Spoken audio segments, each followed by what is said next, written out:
नमस्कार दोस्तों, मैं ऋचा कुमारी आप लोग का स्वागत करती हूँ अपने चैनल सेनेस्टर सीक्रेट में। आप लोग जुड़िए, सपोर्ट कीजिए, हमारे चैनल को सब्सक्राइब कीजिए, लाइक कीजिए, कमेंट कीजिए।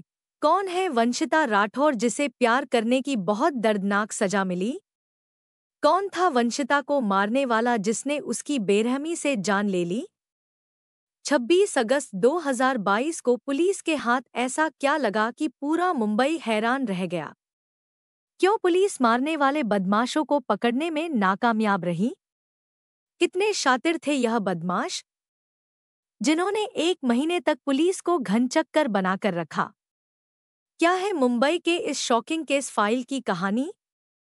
आइए जानते हैं। संगीत। 25 अगस्त 2022 की सुबह आम दिनों की तरह थी।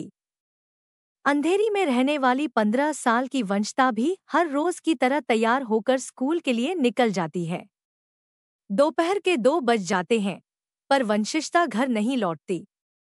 माँ भावना को बेटी की चिंता होने लगती है, पर वह इस उम्मीद में थी कि कुछ देर में बेटी आ जाएगी। शाम को 4 बज जाते हैं, फिर 5 और देखते ही देखते 6 पर अभी वंशिता की कोई खैर खबर नहीं होती। यह देखकर वंशिता का पूरा परिवार घबरा जाता है और उसकी स्कूल फ्रेंड्स को कॉल करके वंशिता के बारे में जानकारी ली जाती है। लेकिन वंशिता की दोस्त बताती है कि आज वंशिता स्कूल ही नहीं आई थी। यह सुनकर परिवार के पैरों तले जमीन खिसक जाती है, क्योंकि अब उनका शक यकीन में बदल गया था कि वंशिता के साथ कुछ तो बुरा हुआ है। परिवार हर उस घर में जाकर पूछताछ करता है जहां वंशिता जा सकती थी, पर हर जगह से नाकामयाबी हाथ लगती है। इसलिए अब परिवार अंधेरी पुलिस स्टेशन जाकर पुलिस की हेल्प लेता है और पुलिस वंशिका की कम उम्र के चलते अपहरण का केस दर्ज कर लेती है और जांच शुरू कर देती है। पर पुलिस के हाथ में वंशिता से जुड़ा कोई सबूत नहीं लगता और फिर 26 अगस्त यानी अगले ही दिन ना गांव के वसई ईस्ट के वालेक इलाके में एक सड़क किनारे लोगों को एक लावारिस बैग मिलता है, जिसके अंदर से बहुत गंदी बदबू आ रही थी। बैग का इस तरह से पड़ा होना लोगों के दिमाग में शक पैदा कर रहा था और जब उन्होंने सूटकेस खोल के देखा तो इनका शक सही साबित हुआ, क्योंकि इसमें एक लड़की की बॉडी पड़ी हुई थी। इस बात की खबर अंधेरी पुलिस को भी मिल गई और जब पुलिस लोकेशन पर पहुंची और लड़की को देखा तो इन्हें कुछ शक सा हुआ, क्योंकि यह लड़की मिसिंग रिपोर्ट वाली लड़की से मेल खा रही थी। इसलिए पुलिस ने वंशिता के परिवार को कॉल करके बॉडी की पहचान करने के लिए बुला लिया और जब परिवार ने इस बॉडी को देखा तो वह फूट फूट के रोने लगे, क्योंकि यह उनकी 15 साल की बेटी वंशिता ही थी। बॉडी के साथ एक कंबल था और साथ ही एक स्कूल ड्रेस भी थी। पुलिस ने इन सब चीजों को अपने कब्जे में लेकर वंशिता की बॉडी को पोस्टमार्टम के लिए भेज दिया। अब पुलिस परिवार से पूछताछ करती है और जानने की कोशिश करती है कि कहीं उनके किसी दुश्मन ने तो वंशिता को नहीं मारा। वंशिता के पेरेंट्स संतोष मकवाना नाम के एक लड़के का नाम लेते हैं, जो कुछ टाइम से वंशिता के पीछे पड़ा हुआ था और पेरेंट्स ने उसके साथ मारपीट कर उसे वंशिता से दूर रहने की धमकी भी दी थी। पेरेंट्स पुलिस को संतोष के मोबाइल नंबर से लेकर उसका एड्रेस तक सब कुछ बताते हैं। लेकिन जब पुलिस संतोष के घर छापेमारी करती है तो संतोष वहां मौजूद ही नहीं होता, बल्कि वह तो कहीं फरार हो गया था। संतोष को ढूंढने और 25 अगस्त के दिन डिटेल निकालने के लिए पुलिस सीसीटीवी कैमरों की मदद लेती है और इस केस को सॉल्व करने के लिए मुंबई क्राइम ब्रांच की 10 टीमें बनाई जाती है। सबसे पहले उस रास्ते की फुटेजेस खंगाली जाती है जहां से वंशिता स्कूल से घर और घर से स्कूल जाती थी। 25 अगस्त को भी वंशिता स्कूल यूनिफॉर्म में स्कूल की तरफ जाती हुई तो दिखाई देती है, पर वह एक अलग से रास्ते पर मुड़ जाती है और फिर आगे की रोड पर सीसीटीवी कैमरों में वंशिता को 2 लड़कों के साथ कैप्चर किया जाता है, जिनमें से एक संतोष था जबकि दूसरा उसका दोस्त विशाल और दोनों महज 21 साल के थे। यह देखकर पुलिस को वंशिता के पेरेंट्स के जताए हुए शक पर कहीं ना कहीं यकीन होने लगता है, क्योंकि आखिरी बार वंशिता इन्हीं के साथ दिखी थी और अब यह दोनों लड़के अपने घर से फरार थे। यही सब बातें पुलिस के दिमाग में शक का बीज बो देती हैं और फिर पुलिस विशाल और संतोष दोनों को ट्रैक करती है, जबकि संतोष के नंबर सर्विलांस पर लगा देती है। पर अफसोस संतोष का मोबाइल स्विच ऑफ होता है, जिस वजह से पुलिस इनकी लोकेशन ट्रैक नहीं कर पाती और संतोष विशाल तक पहुंचना एक चैलेंजिंग टास्क साबित होता है। पुलिस हर रेलवे स्टेशन पर लगे हजारों सीसीटीवी कैमरों को खंगालती है, क्योंकि पुलिस को लग रहा था कि दोनों शहर छोड़कर भाग गए। हालांकि हजारों कैमरों को जांचना कोई आसान काम नहीं था, लेकिन संतोष तक पहुंचने की यह एक कड़ी थी। कैमरे में संतोष आखिरी बार विरार रेलवे स्टेशन पर दिखता है। यहाँ रेलवे स्टेशन से लेकर कई रोड्स तक के सीसीटीवी कैमरों को चेक किया जाता है और पुलिस को एक बड़ी कामयाबी मिलती है, क्योंकि फुटेज से पता चल गया था कि यह दोनों जयपुर से जोधपुर और फिर अजमेर की तरफ निकल पड़े हैं। इसी लीड को फॉलो करते हुए पुलिस आगे बढ़ती है और जानकारी मिलती है कि अजमेर से दोनों ने वैष्णो देवी तक का सफर तय किया है। पुलिस भी इनको फॉलो करते हुए वैष्णो देवी आ जाती है और यहाँ पर इन्हें पता चलता है कि अब संतोष और विशाल दोनों गुजरात के पोखरण में हैं। यह जानकारी मिलते ही अब मुंबई पुलिस अहमदाबाद पुलिस की मदद लेती है और उन्हें विशाल और संतोष के बारे में इन्फॉर्म करती है। अहमदाबाद पुलिस तुरंत ही जांच शुरू करती है। हर hotel, railway station, restaurant road पर लगे सीसीटीवी कैमरों को चेक किया जाता है। अहमदाबाद से गुजरात तक के बीच लगे करीब 2 से ज्यादा कैमरों की चेकिंग की जाती है और इस सब में पूरा एक हफ्ता गुजर जाता है। पर अब भी संतोष और विशाल दोनों पुलिस के हाथ नहीं लगते।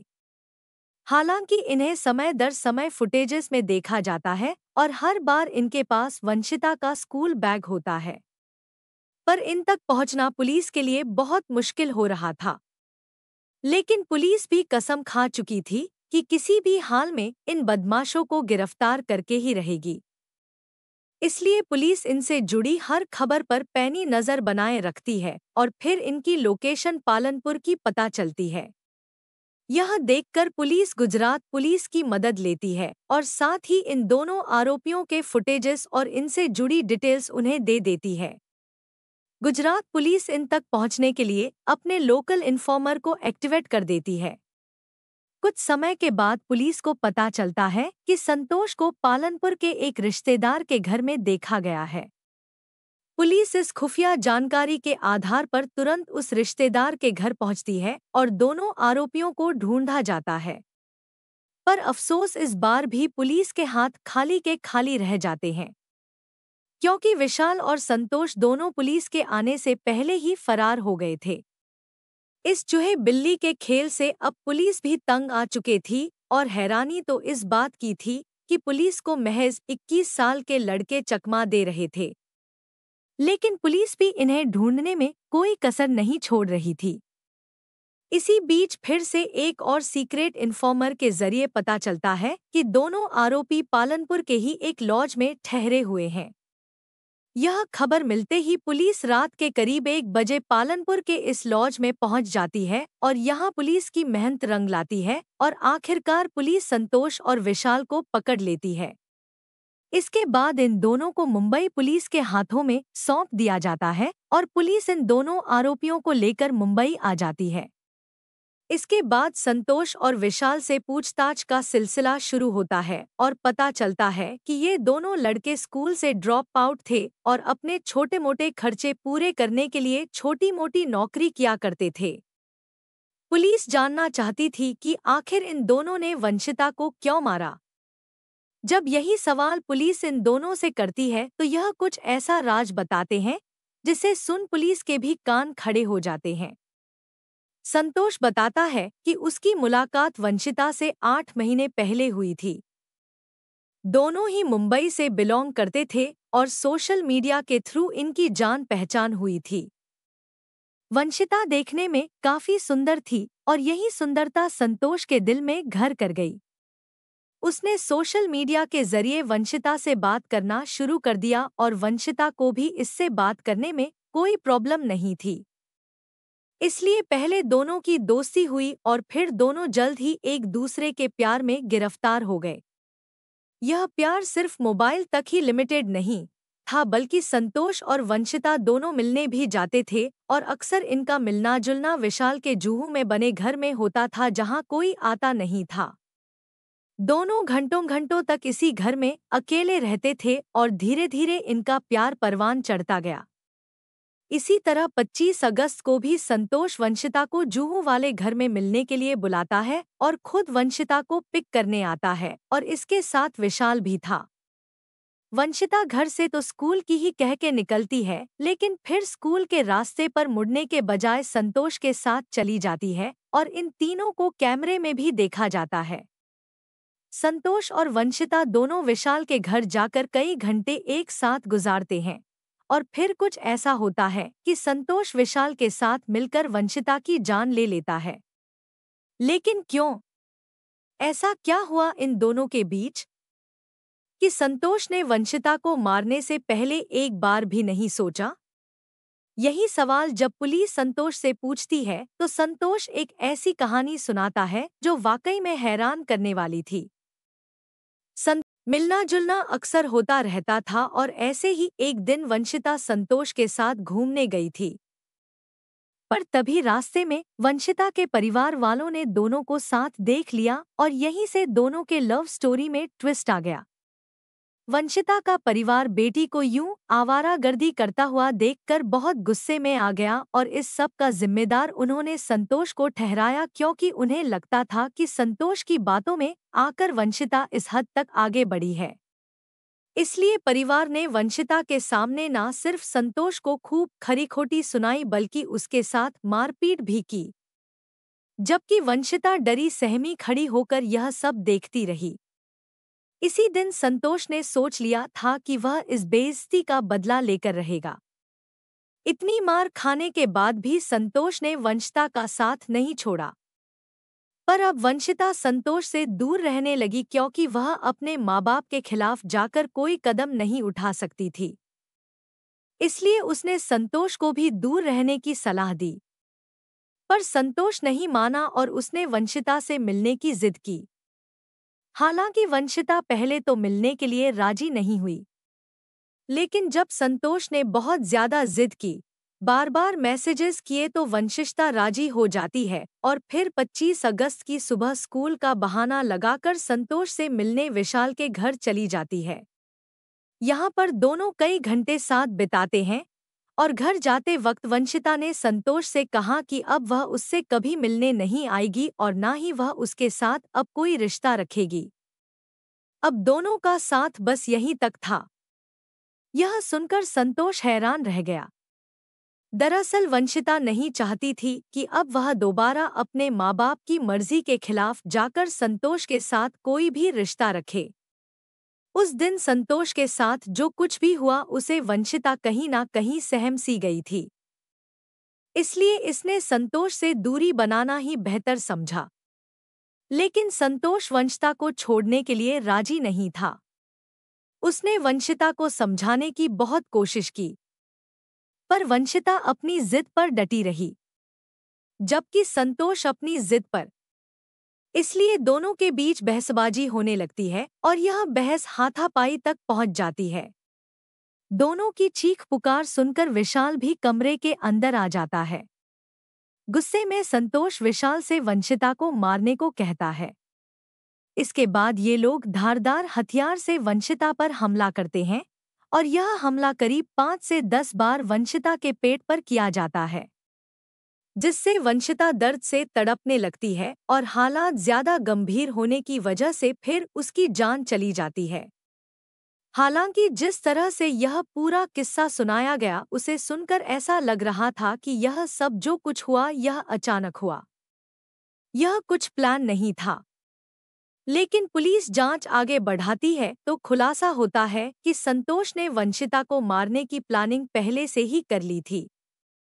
वह भी उस दिन जब वंशिता के पेरेंट्स ने उसके साथ मारपीट की थी, क्योंकि संतोष का ईगो हर्ट हो गया था और उसने ठान लिया था कि वह इस बेइज्जती का बदला लेकर रहेगा, फिर चाहे उसे कुछ भी क्यों ना करना पड़े। संतोष इस प्लान में अपने दोस्त विशाल को भी शामिल कर लेता है। दोनों हम उम्र ही थे, अच्छे दोस्त थे, इसलिए विशाल संतोष की बातों में आ जाता है, क्योंकि संतोष ने उसे भरोसा दिलाया था कि उसने एक ऐसा फुल प्रूफ प्लान बनाया है कि पुलिस चाहकर भी उन तक पहुंच नहीं पाएगी और वह आसानी से बच निकलेंगे, और जब पूरा मामला ठंडा हो जाएगा तो वह वापस मुंबई आकर रहने लगेंगे। विशाल ने भी आंखें बंद करके संतोष की बातों पर भरोसा कर लिया। प्लान तो बन गया, पर इसे कामयाब करने के लिए पैसों की जरूरत थी, क्योंकि यह दोनों पहले ही सोच चुके थे कि वंशिता को मारने के बाद यह मुंबई छोड़कर चले जाएंगे। पैसों का इंतजाम करने के लिए संतोष ने अपने घर में चोरी की और वह अपनी मां का सोने का मंगलसूत्र चुरा लेता है और इसे पास की ही एक सोने की दुकान में जाकर बेच देता है, जिसके बदले में उसे अच्छी खासी रकम मिल जाती है। अब हाथ में पैसे भी थे और अंदर बदला लेने का जुनून भी। मंगलसूत्र से मिले पैसों से संतोष 10,000 विशाल को भी देता है, जिससे वह धारदार हथियार, सूटकेस और बाकी जरूरत का सामान खरीद लेता है। सभी इंतजाम करने के बाद संतोष वंशिता को 25 अगस्त को मिलने के लिए बुला लेता है और फिर इसे विशाल के घर ले जाता है। कुछ समय साथ बिताने के बाद उससे साथ रहने की जिद करता है और जब वंशिता नहीं मानती तो उसे वह विशाल के साथ मिलकर बेरहमी से मार रोकते हैं और उसे विले पार्ले रेलवे स्टेशन चलने को कहते हैं, और फिर रेलवे स्टेशन पहुंचने के बाद यहाँ खड़ी विरार स्लो ट्रेन में सवार हो जाते हैं और सूटकेस इन्हीं के साथ होता है और संतोष ने वंशिता के स्कूल बैग भी टांगा हुआ होता है। ट्रेन में बैठने के बाद करीब 5:30 बजे के करीब ट्रेन जब नएगांव स्टेशन पर पहुंचने वाली होती है तो यह उससे पहले ही चलती ट्रेन से झाड़ियों के बीच एक पुल के नीचे वंशिता की बॉडी वाला सूटकेस फेंक देते हैं और वसई की ट्रेन पकड़कर आगे बढ़ जाते हैं और फिर पुलिस से छुपने के लिए अपने ठिकाने बदलते रहते हैं, लेकिन आखिरकार पुलिस इन्हें पकड़ लेती है। संतोष ने पुलिस को बताया कि उसने इस पूरी प्लानिंग को इतनी बखूबी इसलिए अंजाम दिया क्योंकि वह काफी समय से क्राइम पेट्रोल देख रहा था। कई एपिसोड्स देखकर उसने इस प्लानिंग को अंजाम दिया। संतोष और विशाल के खिलाफ कई सारे मुकदमे दर्ज किए जाते हैं और फिर इसके बाद दोनों को जेल में शिफ्ट कर दिया जाता है। फिलहाल इनका मामला अभी भी कोर्ट में चल रहा है और अंतिम फैसला आना अभी बाकी है। वेल, आपको क्या लगता है इन दोनों को क्या सजा मिलनी चाहिए? अपनी राय कमेंट सेक्शन में जरूर दें। वीडियो को लाइक और शेयर करके चैनल को सब्सक्राइब करें और बेल आइकॉन प्रेस करें, जिससे आने वाली केस फाइल्स आपसे मिस ना हो। मिलते हैं अगली वीडियो में। धन्यवाद। स्टार्क और सुरक्षित रहिए।